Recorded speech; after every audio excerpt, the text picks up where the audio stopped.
Guys, the Art of Whiskey back at the Whiskey Blendery. We've got our guy Tim. We just Tim got back from a barrel pick. Yeah, fun trip to Kentucky. Well, that's what you call it, a fun trip? If it's not fun, you're doing it wrong. That part. And I was just having him break down what it means to do a barrel pick. Now, we've done a few videos before on picking a barrel. I've never had the pleasure to go to Kentucky and pick a barrel. I asked you about post and prior. Before, when you went on your barrel picks, it was, wow, now you go, they could have done a better job. Yeah, just like little things that are doesn't really cost them any more money. It's just, yeah, having extra glasses and putting a little extra time into, okay, here's 5 barrels. I want you to try them at cast strength, but we've already taken the liberty to proof them down to 110 so you can try them at the proof point that it will be bottled at to stay true to the brand. So then you get to try what it's actually going to be like versus, hey, here's a surprise.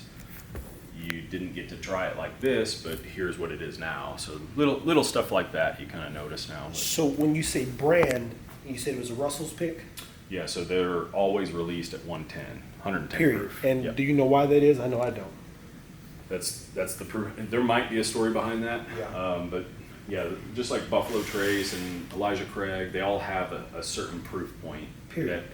That every bottle is released at. That's interesting. Yeah. See, I didn't know that at all. Yeah, not every brand is like that. In some of them, if you pick a barrel, it's at cast strength. It's whatever it's at. Like Four Roses, for example.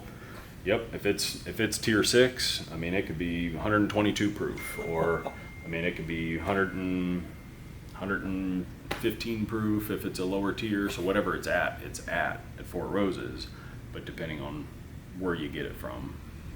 I see. Now, why would somebody come in and pick a barrel here? Now, I would encourage you to do so, especially if you're in Texas, because in this particular place, he's like a mad scientist, so he's going to walk you through every little intimate and intricate detail. Plus, you get to proof it yourself, taste it yourself, flavor it yourself. Choose cast strength, and you can bottle it and take it. Here's a couple benefits. So if you choose cast strength, then yeah, you get the bottles at what it is. If you choose to proof it down, then we'll discount the bottles proportionate to the water we add, which usually places don't do that. So I didn't know that. Yeah. And how'd you come up with that idea or use that Because concept? I think it's fair. So you're not getting a full bottle of whiskey. If it's 120 proof out of the barrel and you say, hey, add 20% water, Oh, wow.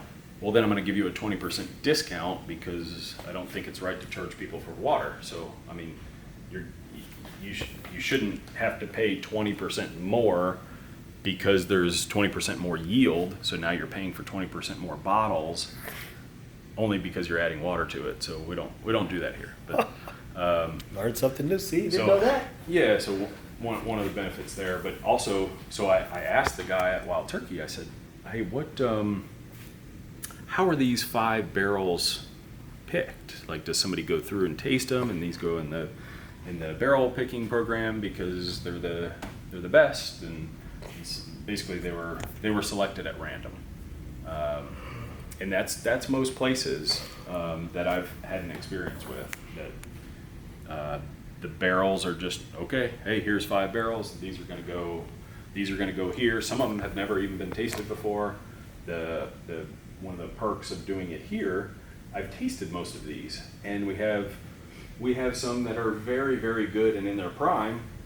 I want people to enjoy our whiskey when it's at its best. So I'm taking my 5 best barrels. So I'm vetting 100+ barrels. Literally. I'm selecting the 5 best based on what parameters you tell me, whether you want a bourbon, a rye, or whatever it is. And I'll say, okay, here's my 5 barrels that I believe are the best. And then I don't think anybody's ever said that they didn't want one of those 5 because they're usually pretty impressed with the quality of the whiskey.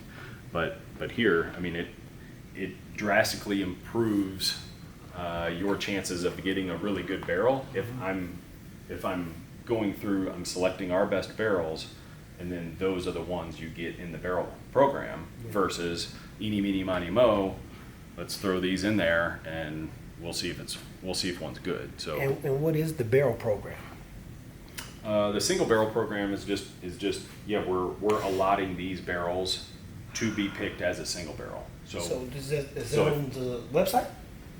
No, that's more of a reach out to us if you're interested kind of thing. And No, see. but yeah, it's so like we'll tag as we're tasting these. Like if it's like, man, this barrel is so good, we don't need to touch it. Like we'll tag that barrel, and then I'll reach out to a few clubs and say, hey, I've got a really good, whatever it is, and here's some other barrels. If you're interested, come by and taste them.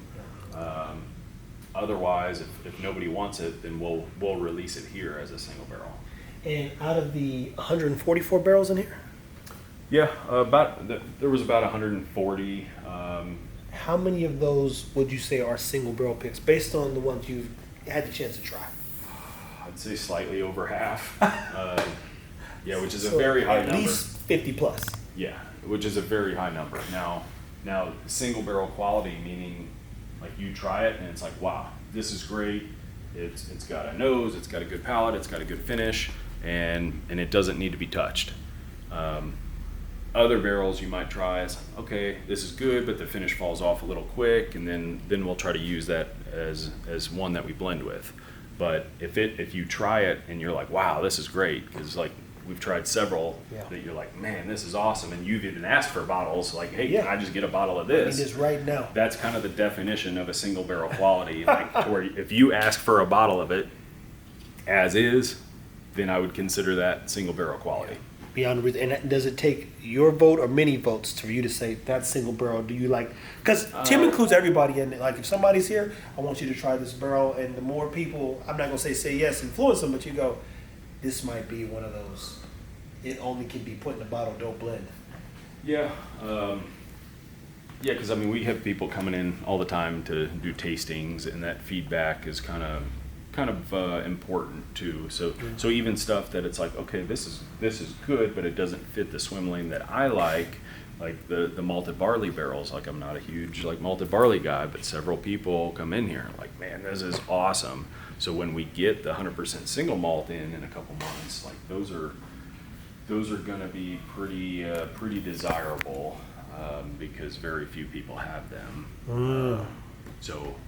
So those will likely go into the single barrel program, the best ones. So I think we got 10 barrels coming in, and then we'll taste them and mark the ones that are the best. And then certain people that love that mash bill, they might want to taste all 10, and we might let them taste all 10 and come to their own conclusion. But if I can kind of narrow the field for them a little bit, and then they can kind of dial in on the best one. Because if one isn't good, like I would rather not waste their palate on trying all of these, because the more options that you put in, then it's less likely that their palate's going to last the entire time.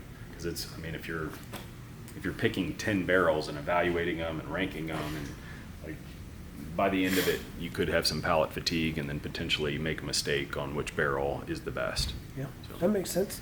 Well, guys, single barrel picks are a thing. It's funny because the first website I went to go to was read Jack Daniels and a little bit about Uncle Nearest at the time. And I saw single barrel program as a tab. Mm-hmm. And I go, what does that even mean? And I still didn't know, and even now I'm still learning that that's what it means to go and pick a barrel. Yeah, they bottle it and they ship it to a local store near you, kind of like an Amazon box in a sense, but just whiskey. Yeah, so you'll go through, so like the Wild Turkey pick will be at the local Liquor King. Mm-hmm. So it has to go through a retailer. Yeah. And then they'll have a drop date, and then this one's probably going to be pretty desirable. So, are you getting a bottle? Well, hopefully I'll get a case of it. That means it must have been good. It was very good. It was a very good barrel. Very unique too. So, but yeah, hopefully I don't have to wait in line or camp out or any of that, because those days are over. So you don't have to camp when you're in your camping ground. You're like, I really don't even need a bottle. But some of them, like if you don't do that, then you won't get a bottle, because if there's 100 people lined up and they allow 2 bottles per person, then whoever comes after that doesn't get one. So, well, guys, come to the Whiskey Blendery, pick a barrel. taste it first. I mean, biggest thing and best part of what I enjoy, I mean, clearly you get to do a tasting when you go to a barrel pick anywhere, but is I love that you get to really try and work through your process. And Tim's a great coach, so he allows, you know, your mind to create and navigate. Yeah, and we've had some single barrel picks to where they come here in search of a single barrel. And then find multiple barrels, and then it turns into a blend, which is very unique. I don't know of any other place that allows you to do that, to say, man, I really like these 2 barrels, can't decide, hey, we're at the Blendery, can we try to blend with them? And then our single barrel now is a blend that we'll release to our club. So we allow that, and that's a lot of fun too. So now the barrel pick turns into a private blending experience, and then whatever they land on, then that's what we'll make for them. There you have it, people. Look, keep it whiskey.